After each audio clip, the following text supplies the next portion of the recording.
चलिए स्टूडेंट्स, हमने last video lecture तक calculation of standard deviation and it's relative major देखा और वो भी सिर्फ रॉ डेटा के लिए।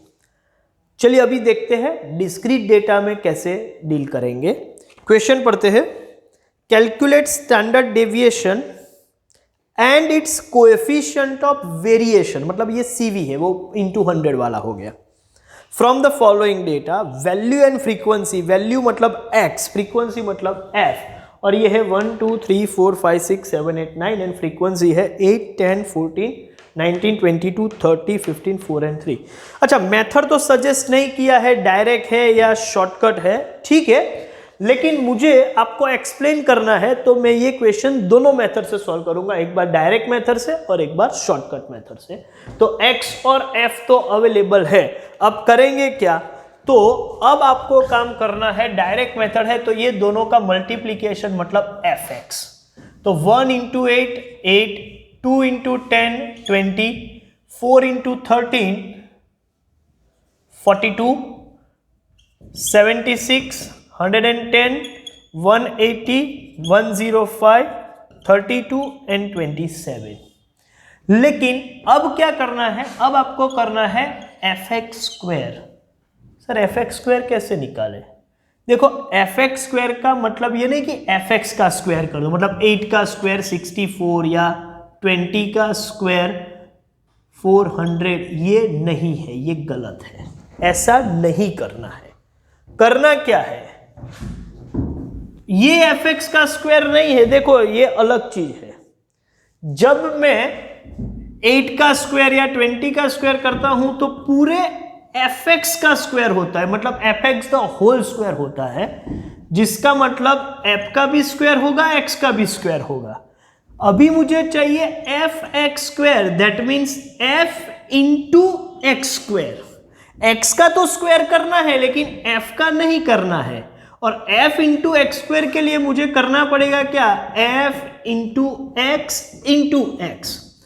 ऑलरेडी मुझे fx, तो इसका मतलब fx तो मेरे पास है ही, तो मैं क्या करूंगा, ये fx की जो कॉलम है उसको फिर से x से मल्टीप्लाई करूंगा तो ये बन जाएगा fx स्क्वायर। तो 8 इंटू 1, 20 इंटू 2, 42 इंटू 3, ये काम मुझे करना है। चलिए आप पॉज लेके ये सब वैल्यूज निकाल दीजिए, मैं भी निकाल रहा हूं, फिर आप वेरीफाई कर लीजिएगा।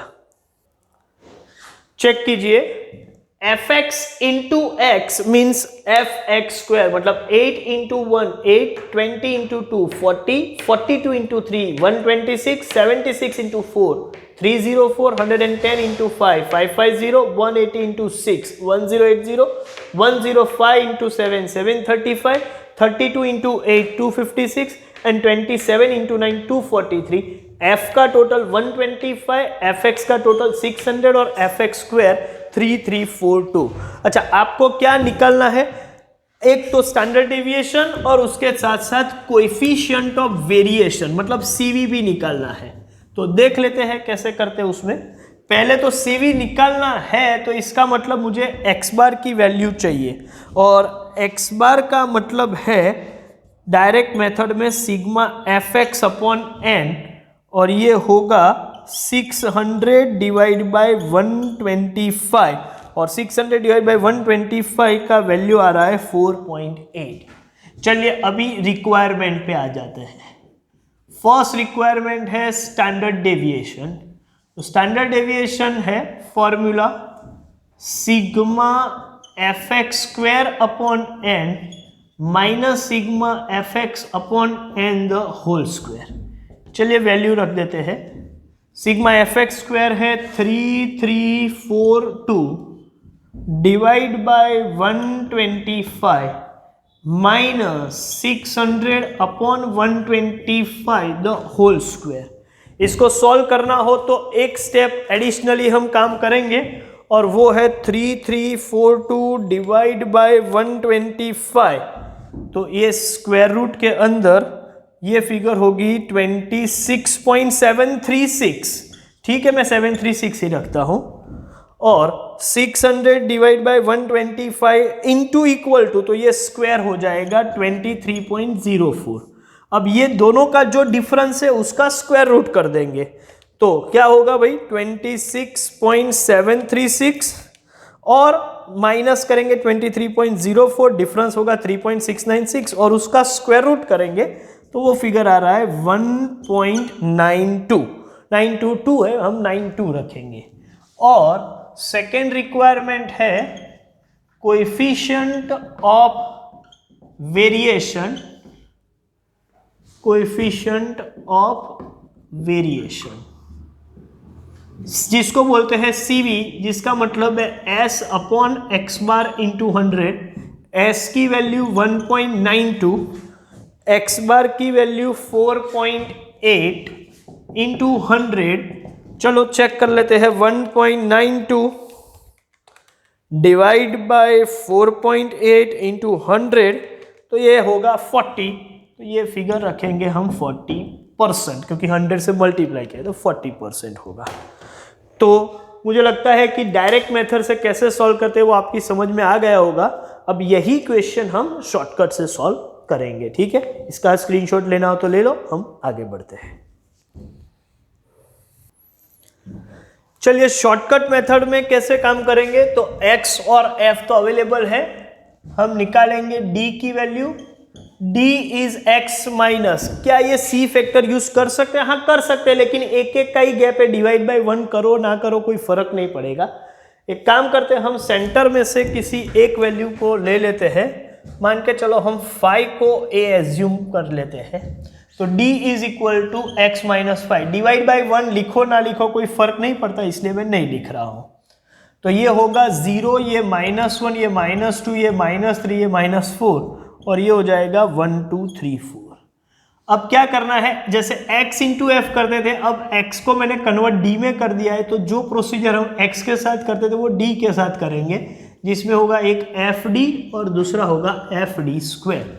f इंटू डी मतलब -32, -30, -28, -19, 0, 30, 30, 12, 12। fd को फिर से d से मल्टीप्लाई करना होगा, fd स्क्वायर मतलब fd इंटू डी, इस fd होल स्क्वायर नहीं है, ठीक है। तो fd इंटू डी करेंगे तो f इंटू डी स्क्वायर बन जाएगा, तो 32 इंटू 4 माइनस माइनस प्लस हो जाएगा, ये होगा 128। 30 इंटू 3 ये होगा 90, 28 इंटू 2 तो 56, 19 इंटू 1 19, 0 ये होगा 30, ये होगा 60, ये 36 और ये 48। अब क्या करना पड़ेगा भाई, मुझे चाहिए fd और fd स्क्वायर का टोटल। fd का टोटल होगा -25, आप वेरीफाई कर लेना, और ये होगा 467। हाँ मुझे मीन निकालना पड़ेगा, तो वर्किंग में मुझे x bar a plus sigma fd upon n, a की वैल्यू 5 है, -25 अपॉन 125, 25 अपॉन 125 0.2, लेकिन 0.2 माइनस करेंगे तो 5 माइनस 0.2 मतलब ये बनेगा 4.8। तो ये मेरा x बार तो हो गया। अब रिक्वायरमेंट पे आ जाते हैं, तो रिक्वायरमेंट में पहले निकालेंगे स्टैंडर्ड डेविएशन, फिर कोएफिशिएंट ऑफ वेरिएशन। तो पहली रिक्वायरमेंट है स्टैंडर्ड डेविएशन। स्टैंडर्ड डेविएशन का फॉर्मूला अब शॉर्टकट मेथड के हिसाब से sigma fd square upon n minus sigma fd upon n the whole square. Sir into C, हाँ सी 1 ही है, डिवाइड बाय 1, तो इंटू 1 करने से फर्क नहीं पड़ेगा, नहीं भी लिखेंगे तो चलेगा।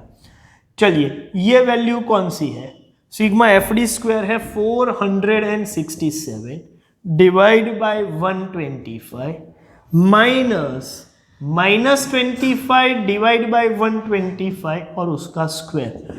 ये स्टेप आपको करना पड़ेगा, जैसे कि 467 डिवाइड बाय 125 का वैल्यू 3.736 है, और ये 25 अपॉन 125.2 का स्क्वायर करेंगे तो ये 0.04 आएगा, अब ये दोनों का डिफरेंस निकाल दो, तो 3.736 में से माइनस करो 0.04 तो 3.696, लेकिन मुझे क्या चाहिए उसका स्क्वायर रूट, और आप स्क्वायर रूट करोगे तो ऑब्वियस है 1.92 आपको आंसर मिल जाएगा। और सेकेंड रिक्वायरमेंट है कोएफिशिएंट ऑफ वेरिएशन, जो पहले किया हुआ है वही है वो, तो CV is S upon x bar into 100, 1.92 divide by 4.8 into 100, और ये फिगर 40 आएगा, लेकिन 100% में लिखना है तो 40% लिखेंगे। तो डायरेक्ट मेथड हो या शॉर्टकट मेथड हो, डिस्क्रीट डेटा के साथ कैसे काम करेंगे वो हमने यहाँ पर एक्सप्लेन किया है, और इसके बेस पर आपको कुछ क्वेश्चंस होमवर्क करने हैं जो कि स्क्रीन पर लिखे हुए हैं। स्क्रीन पर लिखे हुए क्वेश्चन आप होमवर्क में कंप्लीट कर दीजिएगा, और मैं ये सेशन यहाँ पर ख़त्म करता हूँ, और ग्रुप डेटा के साथ कैसे डील करेंगे वो नेक्स्ट सेशन में देखेंगे। Thank you very much.